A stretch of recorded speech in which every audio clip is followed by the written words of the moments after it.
কলকাতায় পরপর বিয়েবাড়ির মরশুম দেখে নিজেদের এক প্রকার আটকে রাখা বেসামাল হয়ে উঠেছে। অগত্যা নিজেদের ইচ্ছা নিজেদেরকেই পূরণ করতে হবে।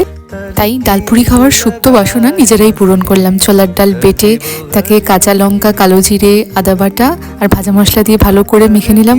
আর আজকে ময়দা নয়, আটা দিয়ে বানাবো ডালপুরি। এখানকার আটাগুলো খুবই ভালো, ফুল গ্রেন আটা, খেতেও ভালো হয় আর ভীষণই স্বাস্থ্যসম্মত। ময়দা তো আমাদের শরীরের পক্ষে ভালো নয়, তাই সুন্দর করে লেচি করে পুর ভরে নিয়ে একদম লেচিগুলোকে সুন্দর করে বেলে নিলাম।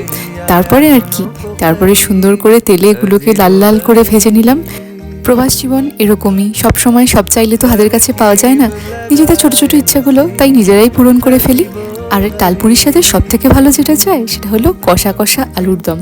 তাই নিয়ে নিলাম একদম কষা কষা আলুর দম, ডালপুরি আর সাথে একটু স্যালাড। বাঙালির এর চেয়ে বেশি আর কি চাই।